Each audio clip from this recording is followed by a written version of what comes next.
नमस्कार, मैं हूं जायरा। एपीएन के लोकप्रिय कानूनी प्रोग्राम लीगल हेल्पलाइन में आपका बहुत स्वागत है। इसमें हमारे कानूनी विशेषज्ञ रोजमर्रा की जिंदगी की समस्याओं से जुड़ी कानूनी मसलों पर आपकी शंकाओं का समाधान करते हैं। आप भी इस प्रोग्राम से जुड़ सकते हैं और फोन करके कानूनी राय ले सकते हैं। आज हम आपको रिट से जुड़ी जानकारी देंगे और ये भी बताएंगे कि रिट कैसे आपके संवैधानिक हक को सुरक्षित करने में मदद करता है। खासतौर पर हम हैबियस कॉर्पस रिट की बात करेंगे। हाल में बीजेपी नेता तेजिंदर सिंह बग्गा की रिहाई के लिए हैबियस कॉर्पस रिट जारी की गई थी। ऐसे में अब सवाल उठना लाजमी है कि हैबियस कॉर्पस रिट आखिर क्या होती है। साथ में रिट के अवधारणा के बारे में जानना जरूरी है। आज हम रिट पर ही जानकारी देंगे। किसी भी देश के नागरिकों के लिए स्वतंत्र मुख्य आधार होता है। ये स्वतंत्रता नागरिकों को कई अधिकार प्रदान करती है। इन्हीं अधिकारों में मौलिक अधिकार प्रमुख है। मौलिक अधिकार का संरक्षण सर्वोच्च न्यायालय के द्वारा किया जाता है। संविधान ने न्यायालय को कुछ विशेष शक्तियां प्रदान की हैं, जिसके आधार पर वह किसी को भी कार्य करने पर रोक लगा सकती है या कार्य करने का आदेश दे सकती है। ये रिट के जरिए होता है। न्यायालय 5 प्रकार से रिट जारी कर सकती है। जब हमें लगे कि हमारे मौलिक अधिकारों का उल्लंघन हुआ है, तब तो बेझिझक सीधा कोर्ट जाया जा सकता है। जो 5 तरह के रिट हैं, उनके नाम हैं बंदी प्रत्यक्षीकरण, परमादेश जिसे मैंडेमस भी कहते हैं अंग्रेजी में, उत्प्रेषण जिसे सर्जरी भी कहा जाता है अंग्रेजी में, निषेधाज्ञा जिसे प्रोहिबिशन कहते हैं, क्यू वारंटो ये भी एक तरह की रिट है। रिट जारी करने का अधिकार सर्वोच्च न्यायालय और उच्च न्यायालय के पास सुरक्षित है। अनुच्छेद 32 और अनुच्छेद 226 के तहत इन्हें रिट जारी करने का अधिकार प्रदान किया गया है। तो ये तो थी कुछ बुनियादी जानकारी। रिट से जुड़े तमाम पहलुओं की ज्यादा जानकारी देंगे हमारे आज के कानूनी विशेषज्ञ वरिष्ठ अधिवक्ता डॉक्टर प्रदीप शर्मा जी। अगर आपका रिट से जुड़ा कोई सवाल है तो आप कॉल करके राय ले सकते हैं। हमारा फोन नंबर है 0120-612-7967। इसके अलावा आप 0120-612-7968 भी डायल कर सकते हैं। और हमारे वरिष्ठ अधिवक्ता प्रदीप शर्मा जी हमारे साथ जुड़ चुके हैं। सर, बहुत स्वागत है आपका हमारी इस खास पेशकश में। और पहला सवाल आपसे यही जानना चाहेंगे कि आखिर रिट क्या होती है। संविधान में रिट के बारे में क्या कुछ कहा गया है, रिट का महत्व क्या है, कैसे ये हमारे हकों की रक्षा करता है। ज़ाहिरा, ये बहुत ही महत्वपूर्ण टॉपिक है जो आज आपने लिया है और नियर फ्यूचर में आज कल में यहाँ पे कल भी एक जो पुलिस की इंटरस्टेट जो इन्वॉल्वमेंट रही वो उसके बारे में विस्तार से आपको बताऊंगा। लेकिन आज के टाइम में रिट एक बहुत ही इम्पोर्टेंट टूल हो गया है, या ये कहिए एक बहुत ही इम्पोर्टेंट फैसिलिटी है जो various articles of the constitution में दिया है जी। खास तौर पे दो तरह जो बेसिकली क्या है, रिट बेसिकली इनहेरेंट पावर्स दी गई हैं हाई कोर्ट और सुप्रीम कोर्ट को। आर्टिकल जो हमारा कॉन्स्टिट्यूशन है जी, आर्टिकल 226, 226 और 227 के माध्यम से हाई कोर्ट को इनहेरेंट पावर्स हैं। इनहेरेंट जब मैं बोलता हूं तो इतनी पावर्स जो बियॉन्ड लिमिट हो, मतलब किसी भी कोई उनके ऊपर बाउंडेशन नहीं है, बंदिश नहीं है। इसी तरह अगर सुप्रीम कोर्ट की हम बात करें तो सुप्रीम कोर्ट में भी आर्टिकल 32 जो है उसके माध्यम से सुप्रीम कोर्ट को जो पावर्स हैं वो इनहेरेंट पावर्स हैं, इनडेफिनेट पावर्स हैं। अब सबसे पहले एक अगर आम जनता की भाषा में हम ये जानना चाहें कि रिट बेसिकली होती क्या है। रिट कहना हर आदमी को, हम लीगल लोग हैं, आप भी क्योंकि न्यूज वगैरह और टीवी चैनल से जुड़ी हैं तो आप समझ सकती है, लेकिन एक आम आदमी को अभी तक ये नहीं पता कि रिट बेसिकली है क्या जी। तो ज़ाहिरा मैं बताना चाहूंगा कि रिट बेसिकली एक ऐसी प्रक्रिया है कोर्ट के अंदर, मतलब जब आदमी को कोर्ट के अंदर जाकर हाई कोर्ट से रिट, मैं आपको एक बार बता दूंगा कि प्रदीप जी, आपको माफी के साथ यहाँ रोकना चाहूंगी। एक कॉलर हमारे साथ जुड़ चुकी हैं, अनिला जी जुड़ गई हैं। अनिला जी, अपना सवाल पूछ सकती हैं आप। Ma'am, I am calling from Jodhpur. जी जी। ये मुझे रिट रिलेटेड ये पूछना था कि ये हमारे जो हमारी तो पर्सनल जैसे कुछ ऊपर नीचे हो जाता है, तो उसके रिलेटेड ये है या कोई हाई कोर्ट रिलेटेड है या साधारण कोर्ट के रिलेटेड है? जी सर, क्या जवाब मैंने देना इनका चाहेंगे कुछ- इन्हें? जी जी अगर इनका क्वेश्चन कंप्लीट हो गया हो तो मैं आंसर कर दूं। जी जी कहिए। जी जी जी इनफैक्ट जब इनका क्वेश्चन आया तो उससे पहले मैं ये बताने ही लगा था कि रिट की जो ज्यूरिडिक्शन है, ज्यूरिडिक्शन मीन्स जहां से रिट शुरू होती है, रिट की ज्यूरिडिक्शन सिर्फ और सिर्फ हाई कोर्ट या सुप्रीम कोर्ट के अंदर है। जी आप रिट का इस्तेमाल लोअर कोर्ट के अंदर नहीं कर सकते हैं, डिस्ट्रिक्ट कोर्ट में नहीं कर सकते हैं, क्योंकि कानून ने रिट की जो ज्यूरिडिक्शन है वो हाई कोर्ट और सुप्रीम कोर्ट को ही दी हुई है। जैसा मैंने आपको बताया था कि रिट जो है वो हाई कोर्ट या सुप्रीम कोर्ट के अंदर ही आप फाइल कर सकते हैं। हाई कोर्ट में जो रिट फाइल करेंगे वो करेंगे आर्टिकल 226 कॉन्स्टिट्यूशन ऑफ इंडिया में या 227 में, और अगर आपको सुप्रीम कोर्ट में रिट फाइल करनी है तो आर्टिकल 32 में फाइल करनी पड़ेगी वो। अब मैं आपको जायरा ये बताना चाह रहा था कि रिट बेसिकली है क्या, इससे ये जो हमारी दर्शक हैं इनका भी क्वेश्चन का आंसर मिल जाएगा। जी जी रिट बेसिकली एक ऑर्डर होता है by higher court to lower court, मतलब हाई कोर्ट से लोअर कोर्ट को एक ऐसा ऑर्डर जिससे डायरेक्ट किया जाए कि या तो वो कोई काम करे जी या वो कोई काम जो चल रहा है वहां पर उसको रोक दे। तो ऐसा order by higher court to lower court जिसमें कि हाई कोर्ट से डायरेक्शन गई हो लोअर कोर्ट को, जैसे सुप्रीम कोर्ट से जाएगी तो हाई कोर्ट को जाएगी और हाई कोर्ट से जाएगी तो डिस्ट्रिक्ट कोर्ट लोअर कोर्ट को चली जाएगी, जी किसी भी एक विशेष काम को रोकने के लिए या एक काम को करने के लिए। अब जाहिरा मैं बताऊं आपको कि रिट बेसिकली 5 तरह की रिट्स हैं हमारे पास। जी जी हिंदी में आजकल आपको पता है कि लोग बाग शायद ज्यादा नहीं समझ पाते हैं, तो इसको समझने के लिए हमें मैं इंग्लिश में जैसे सब लोगों को समझ में आ जाती है वो बताता हूँ। सबसे पहले एक होती है मैंडेमस, रिट फॉर जी। मैंडेमस। इसमें क्या है, ये किस आदमी के द्वारा फाइल की जाती है? रिट ऑफ मैंडेमस है वो एक ऐसा आदमी गुड फेथ के अंदर फाइल कर सकता है जिसका की इंटरेस्ट हो किसी अथॉरिटी से कोई काम कराना चाह रहा हो, तो वो रिट फॉर मैंडेमस है। फॉर एग्जाम्पल एक कोई सरकारी नौकर है, जी उसके खिलाफ कोई एक डायरेक्शन पास हो गई, किसी भी तरह की डायरेक्शन, डिपार्टमेंटल इंक्वायरी हो गई, उसमें हेल्ड गिल्टी हो गया, टर्मिनेशन हो गई, कोई स्टूडेंट है वो एग्जाम में अपीयर हुआ और उसको लग रहा है कि जो रिजल्ट आया उसमें कुछ गड़बड़ है, या इस तरह के बहुत सारे एग्जाम्पल्स हैं जो हम ले सकते हैं। तो अगर वो कोई भी आदमी मैंडेमस के द्वारा आर्टिकल 226 में 227 में हाई कोर्ट के पास जाएगा रिट को लेकर, और वो ये कहेगा कि आप एक पर्टिकुलर, क्योंकि वो गुड फेथ के अंदर होता है कि आप डायरेक्ट करें किसी पब्लिक अथॉरिटी को, बिकॉज इसमें पब्लिक अथॉरिटी होना जरूरी है। रिट एक दो सामान्य लोगों के बीच में नहीं हो सकती है जी। तो उस अथॉरिटी को आप रिक्वेस्ट करेंगे कोर्ट को कि आप उसको डायरेक्ट करें अथॉरिटी को to do a particular work, एक परफॉर्मेंस बेस्ड काम करे। दूसरी जो रिट होती है वो रिट ऑफ सेट्योरारी होती है। रिट ऑफ सेट्योरारी में ये इंस्टेंटली कर दी जाती है जब एक जुडिशियल रिव्यू होता है किसी जुडिशियल डिसीजन का, और वो कब होगा? तो ऑब्वियसली लोअर कोर्ट का जो रिव्यू होगा वो हायर कोर्ट ही करेगा, जी तो ये रिट ऑफ सेट्योरारी होगा। आजकल जायरा आपने देखा होगा एक बहुत ही प्रचलित है, काफी आजकल इन्वॉल्वमेंट है और काफी चर्चा में भी है और उसका काफी यूज भी हो रहा है। जी जी वो है रिट ऑफ हैबियस कॉर्पस।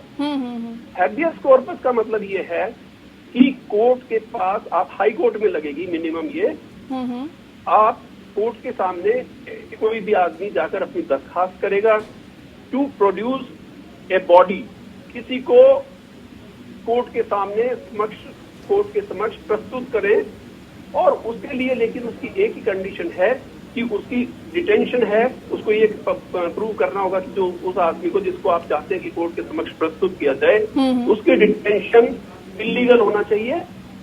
और जब किसी की इलीगल डिटेंशन है तो आप उसको कोर्ट के पास जा सकते हैं कि प्रोड्यूस दैट बॉडी, मतलब उस पर्टिकुलर आदमी को आप इसमें प्रोड्यूस करें। जी। अब इसके बारे में मैं आपको 2 एग्जाम्पल देना चाहूंगा।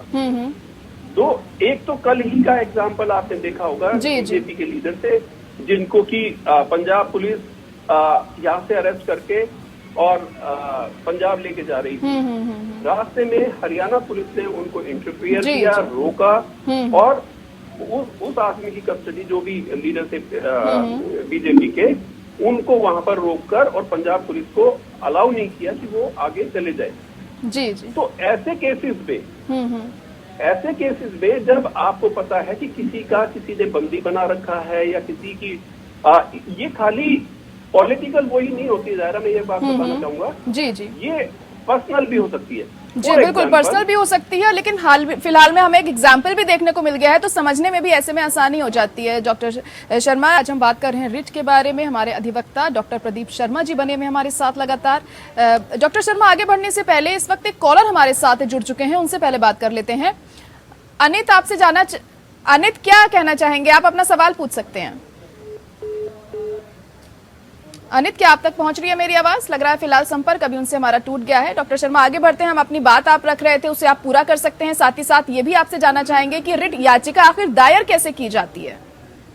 जी ज़ाहिरा, इसमें रिट को फाइल करने का कोई विशेष वो नहीं है। रिट एक जैसे और केसेस हाई कोर्ट में डालते हैं वैसे ही आपको रिट को आर्टिकल 226 या आर्टिकल 227 के अंदर आपको हाई कोर्ट के अंदर डालना होता है। इसके अंदर जैसा कि मैंने बताया आपको 2-3 तरह का तो मैंने एग्जांपल दे दिया, 2 का और मैं बताऊंगा अभी आपको। उसमें आपको लिखना होता है कि किस अथॉरिटी के खिलाफ आप क्या चाहते हैं। जैसे कि एक पर्टिकुलर कोई ऑर्डर है, तो जब आप रिट फाइल करेंगे उसमें आप लिखेंगे रिट अंडर आर्टिकल 226 और 227 of constitution of India, where in, जहां पर आपको डायरेक्ट कोर्ट से रिक्वेस्ट करते हैं, प्रेयर करते हैं कि आप डायरेक्ट करें इस पर्टिकुलर अथॉरिटी को कि या तो वो एक पर्टिकुलर काम कर दे और या एक होते हुए काम को रोक दे। दोनों ही चीजें इसमें है। अगर गलत हुआ है तो रोक दे और नहीं तो कर दे। जी। तो ये रिट है। अब मैं ज़ाहिरा अभी ब्रेक से पहले आपको बता रहा था कि 2 तरह की अभी मैं और बताऊंगा। उसके बाद आज तो जो चर्चित रिट है जो हैबियस कॉर्पस, उसके बारे में हम थोड़ा सा डिटेल में मैं चाहूंगा, क्योंकि बहुत ही इंटरेस्टिंग टॉपिक है और बहुत ही ज्ञानवर्धक भी है साथ। अब एक रिट होती है क्यू वारंटो। क्यू वारंटो का भी अब दोनों में जो मैंडेमस है, रिट ऑफ मैंडेमस जो डॉक्टर शर्मा, आपको रोकना चाहूंगी माफी के साथ। एक और कॉलर हमारे साथ जुड़ चुके हैं, गंगाराम हमारे साथ जुड़ गए हैं हरिद्वार से। गंगाराम जी, अपना सवाल पूछ सकते हैं। गंगाराम जी, आप सुन पा रहे हैं मुझे? जी, अपना सवाल पूछ सकते हैं आप। जी, मैं नमस्कार बोलूंगा पहले। जी कहिए। जी नमस्कार बोलूंगा मैं आपको पहले। जी नमस्कार, कहिए। सवाल ये है मैडम, देखिए हमारे ऊपर जो है ये 3-4 धाराएं, जो छोटी छोटी धाराएं होती है, जबकि फर्जी मुकदमा हमारे ऊपर लगा दिया है पुलिस वालों ने। हेलो जी, हम सुन पा रहे हैं, अपना सवाल पूछिए। हाँ, ये मतलब लोकल थाना पुलिस ने फर्जी मुकदमे हमारे ऊपर लगा दिए हैं छोटी छोटी धाराओं में, 323, 504 इस तरह का, और बाद में जो 386 लगा दिए, जबकि ये बनती नहीं थी। तो कुछ बताएंगे आप इसके बारे में? ये हमारे आज के टॉपिक से जुड़ा हुआ सवाल तो आपका नहीं है, लेकिन डॉक्टर शर्मा आप इन्हें कुछ सलाह देना चाहेंगे? ज़ाहिरा, इस पे जो इनका वो है, अगर FIR कोई ऐसा बिकॉज जब भी आप हाई कोर्ट में जाएंगे तो इनके पास जो रेमेडी अवेलेबल है वो क्वेश्चनिंग ऑफ FIR की है, और अगर कोई झूठा है मुकदमा तो आप हाई कोर्ट के पास जाएं उसमें, लेकिन आपको सेक्शन 482 CRPC में हाई कोर्ट में जाना पड़ेगा, क्योंकि क्रिमिनल कोर्ट्स में हाई कोर्ट के पास इनहेरेंट पावर जो है वो सेक्शन 482 CRPC में है। इसका उपयोग करते हुए अगर चार्जशीट फाइल हो गई है, क्योंकि चार्जशीट के बाद इन्वेस्टिगेशन कंप्लीट हो जाती है, इनको चाहिए कि इस सेक्शन के माध्यम से ये हाई कोर्ट में जाएं और जो कमियां हैं कि ये हमारे ग्राउंड्स हैं, इसके कारण से हमारे ऊपर जो मुकदमा बना है वो गलत है। तो हाई कोर्ट अगर ठीक समझेगा कि इसमें वाकई में ही कुछ सत्य है तो वो FIR को क्वेश्चन कर सकते हैं। जी जी, उम्मीद है गंगाराम जी आपको जवाब मिल गया होगा। डॉक्टर शर्मा, हम भी आगे बढ़ते हैं, आप अपनी बात अब पूरी कर सकते हैं जो आप कह रहे थे। जी, तो जाहिरा मैं ये बताना चाह रहा था कि मैंडेमस एक रिट, मैंने अभी बताया आपको, रिट ऑफ मैंडेमस, और एक बताया क्वो वारंटो। इन दोनों में बहुत एक थिन लाइन है, बहुत छोटा सा डिफरेंस है जो होता है। मैंडेमस में बेसिकली उसका मतलब होता है कमांड। मैंडेमस को, रिट ऑफ मैंडेमस में बेसिकली कमांड है जी।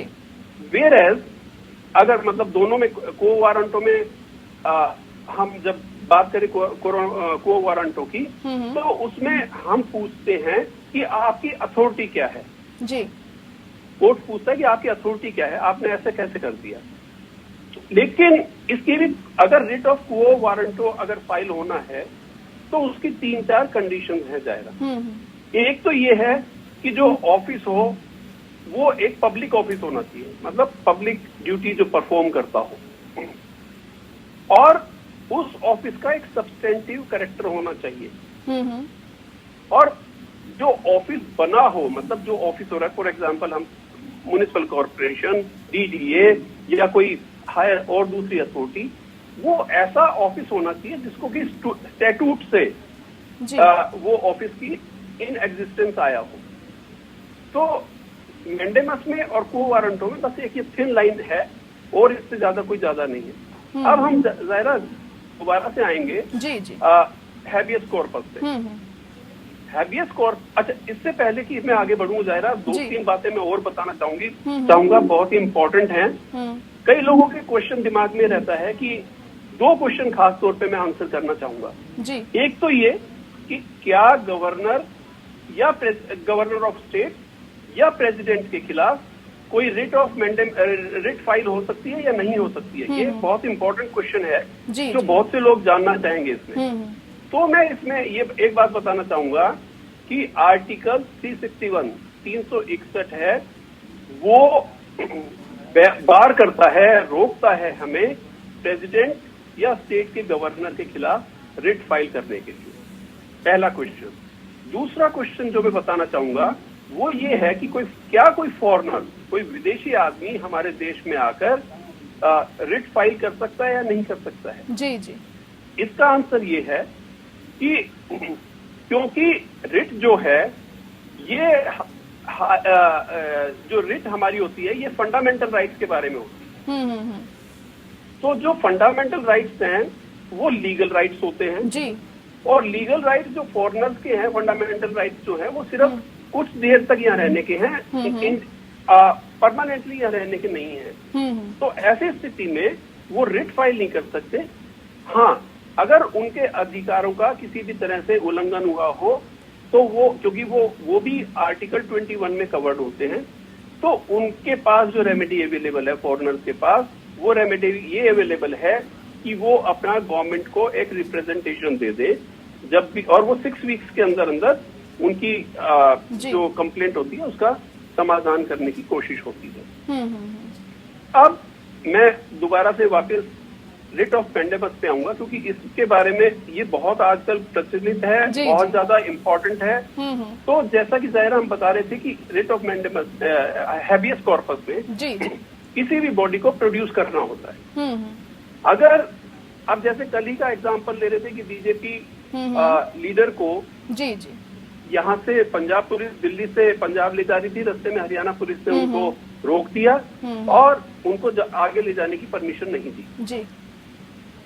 तो कोर्ट में, हाई कोर्ट में ये अगर कोई किसी आदमी को वहां से पुलिस को डायरेक्शन दिलवाई जाए कि इस पर्टिकुलर आदमी का अपहरण हो गया या तो उसको, या कोई गुम हो गया तो उस आदमी को प्रोड्यूस करे कोर्ट में, तो ये रिट ऑफ मैंडेमस होती है। आपको एक बात और बताना चाहूंगा मैं कि आज ही मेरी नॉलेज में आया है कि पंजाब पुलिस ने भी Punjab and Haryana high court में रिट ऑफ हैबियस कॉर्पस लगाई है। जी जी जी। उन्होंने ये कहा है कि हरियाणा गवर्नमेंट ने हमारे कुछ पुलिस कर्मियों को बंदी बना रखा है, तो वो उनको प्रोड्यूस करें कोर्ट के सामने। जी बिल्कुल, जाहिर तौर पर कहीं ना कहीं आपके फंडामेंटल राइट से जुड़ी होती है जो रिट होती है। यहाँ पर बहुत अहम जानकारी आपने दी डॉक्टर शर्मा यहाँ पर हमें, और इससे जाहिर तौर पर हमें फायदा पहुंचेगा, हमारे दर्शकों को भी फायदा पहुंचेगा।